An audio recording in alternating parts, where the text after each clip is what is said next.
Okay, so it's about time we took our first steps into color grading, and we're going to start right at the beginning of the primary grade. So, as we've already covered by now, the primary grade affects the entire image, and it's very often the foundational step of producing a finished look. In this lecture, we're going to look at how to set our primary contrast, and then in the following lectures, we will look at color balance as well. So we're going to look at contrast, but also what we call global saturation here. And we do this by using the primary wheels in the lower left of the screen. These are here by default. If you don't see these wheels, then you have a different icon highlighted up here. Hit this crosshair, this little circular sniper scope looking thing here. You do not want the one with HDR. These are the HDR wheels, completely different. So here we have the primary wheels, and we want this white dot on the kind of center left highlighted. So the primary wheels allow us to work on the image, and they always affect the whole image, but they try to aim the majority of their effects within a corresponding part of our tonal range. We have lift, which is shadows, gamma, which is midtones, and gain, which is highlights. And offset will actually just pick up and lift the entire image or drop the entire image. You can see if I use the offset wheel, the scope reading just wholesale gets lifted up or down. So I want to start by setting my shadows. This is really important. Our perception of contrast works on the difference between values, light and dark, whether or not they're hue, saturated, desaturated. The shadows really anchor our image, so we do want to take care in setting our shadows. Now we'll go over contrast conventions for video and film looks later on. We're just going to work in the basic video style for now. I have a little horizontal slider underneath the color wheel for lift, and this is my Luma slider. If I click and drag it to the right, I can make the corresponding part of the tonal range brighter.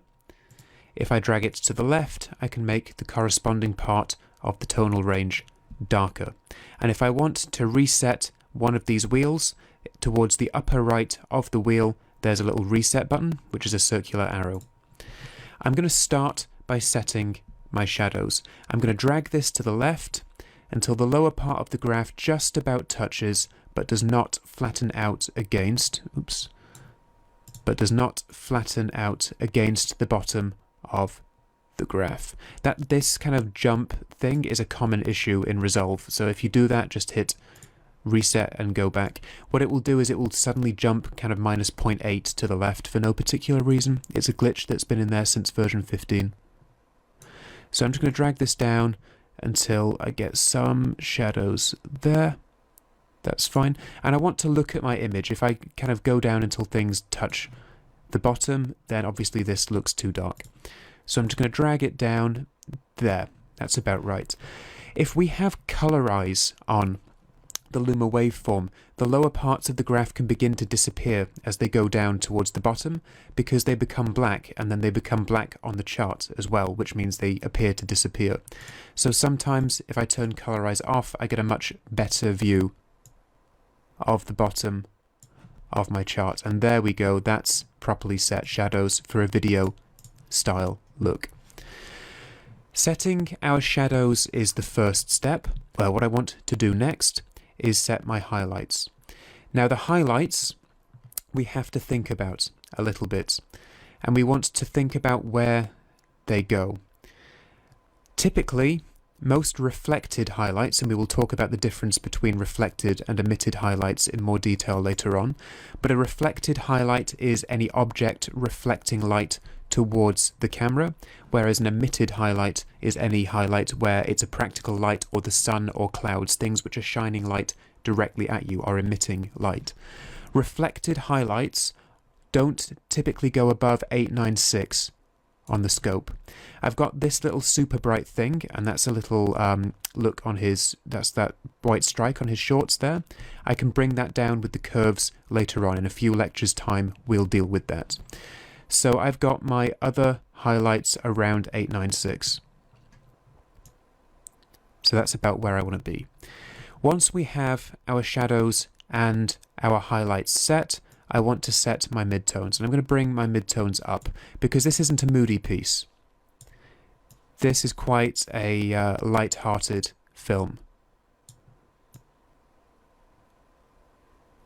So that's looking a little bit better, and I can tackle these kind of blown out bits with the curves later on. So this is a basic example of setting contrast with the primary color wheels. I just click and drag the sliders underneath these here. We have more different controls like shadows and highlights and contrast. We will cover those in a different lecture. For now, I want us to focus on the primary wheels. These are the easiest way in, and I still use these more than any other tool in Resolve. They're the absolute bread and butter of image work in Resolve. The last thing I'm going to do is underneath gain, there's a little control that says saturation. I'm going to click on that and drag it to the right until I think the image looks more convincing. Resolve operates in what's called YRGB color space. We will deal with that in detail later on. But basically, as we stretch out our contrast, the image appears to lose saturation. Technically it doesn't, technically it stays the same, but it appears to lose saturation. To remedy this, we drag the saturation value down here up until we're happy with the image. And now I've got my basic primary grade. I've taken it from log gamma to something approaching a video style looking Rec. 709. Now if you want to see before and after of your entire grade, hold Alt or Option and hit D. And that will toggle your entire grade off and on. So this is how we set our basic contrast using the primary wheels. So what I want you to do is go through the first 4 shots and do the same here. Be careful with the bridge shadow. What we don't want is for things to kind of go flat black and lose detail like this. This is called crushing the shadows, when the shadows flatten out against the bottom of the chart. So I'll just bring it down a bit there. We don't always want our shadows to touch the bottom of the graph, because if we have big black shadows like this, we just have a big flat black kind of splodge on the screen, and we always want to preserve as much detail as we can. I will then go up with my highlights. Now if something doesn't naturally hit 896, we won't force it, so we'll go up until we think it's right, and then we will also bring up the gamma. Once I've brought up the gamma, I may want to drop my shadows a bit more again. It's completely okay if that's the way we want to do this. And then global saturation up, and we want a kind of live action cartoony look here, so this is a good first step. So go ahead, first 4 shots of the short sequence scene, detect, edit. Shot number 3 is problematic. It had completely different camera settings, so for now, get it into a good place. It will look different from all the other shots because we haven't matched the color balance between these yet. Shot 3 we will deal with in detail in the longer how to grade a short sequence using primaries and secondaries at the end of this section and the next. So go ahead, first 4 shots, and then click on through to the next lecture